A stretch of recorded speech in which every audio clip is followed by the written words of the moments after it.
Welcome, ladies and gentlemen. I want to appreciate you so much because of your great support. Please consider subscribing to this channel. I want to appreciate Dixon for your cup of tea. Now, there's a very critical issue in between William Samoei Ruto, the President of the Republic of Kenya, and the United Nations. That is number one. Number two, African Union. Number three, the clergy in the Republic of Kenya. Number four, the judiciary of the Republic of Kenya. Ladies and gentlemen, I want us to discuss on how the message and the news that is coming from these different institutions is bringing a very hectic moment to William Samoei Ruto in his government. But before we do that, ladies and gentlemen, if you are a visitor for the first time and you have not subscribed to this channel, please consider subscribing to this channel. And something that is more important, please don't forget to like this video. When you like this video, you support this video automatically. You make this video to be recommended in the YouTube platform. Now, the other day, United Nations Human Rights came out delivering a bad news to William Samoei Ruto.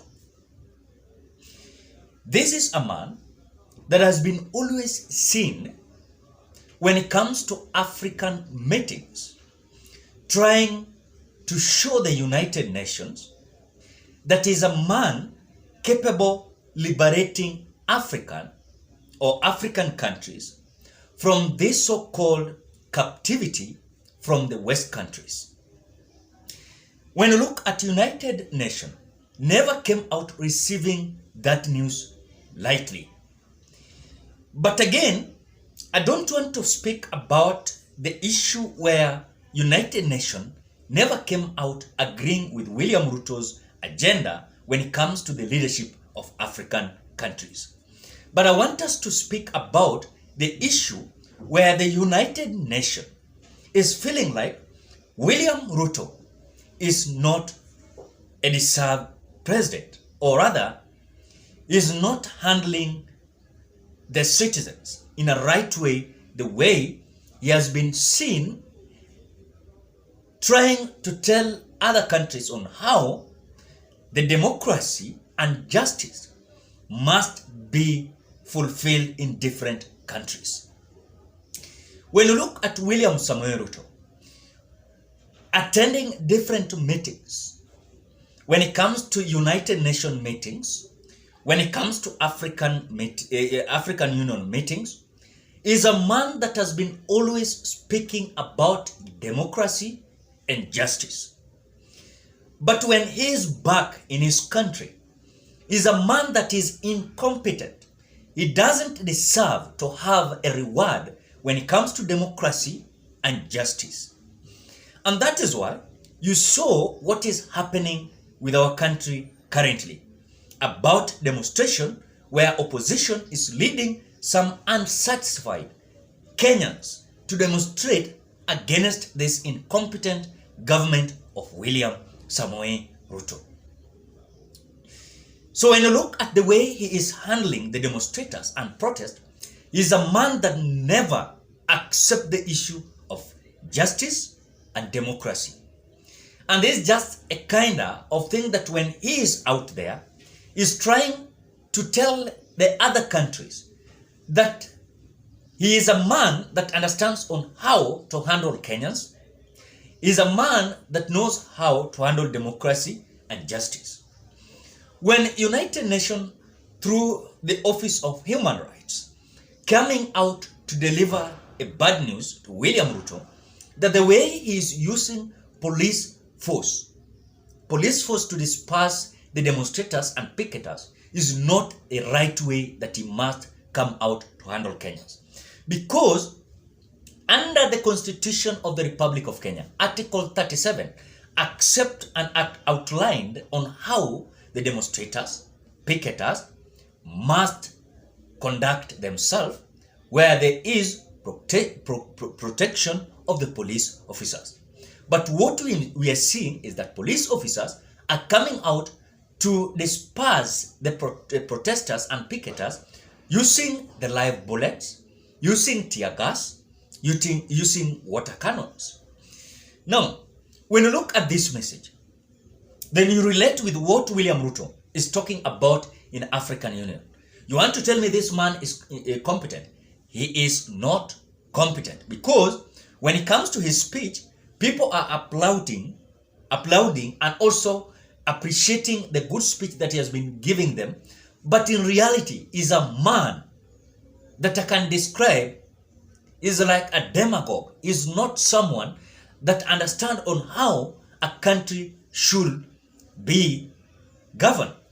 Now, something that again is bringing a lot of challenge when it comes to the speech of or statement of United Nations is that William Samoei Ruto is surrounded with kind of thugs, useless kind of leadership.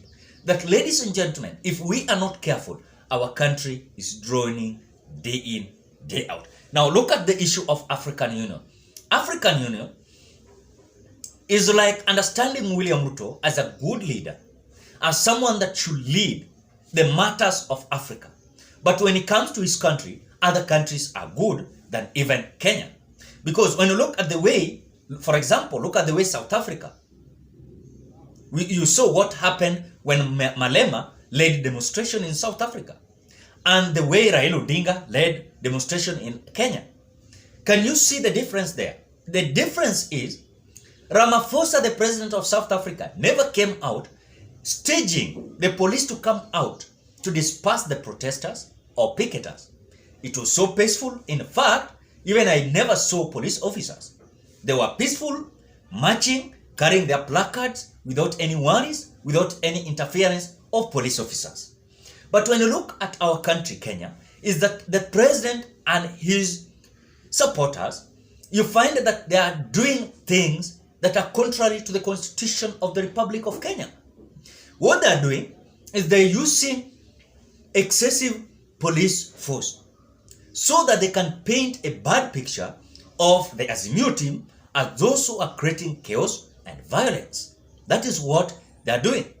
Now, look at the statement also that came from clergy. The clergy is also concerned on how William Samoei Ruto is so eloquent when it comes to some matters of demonstration.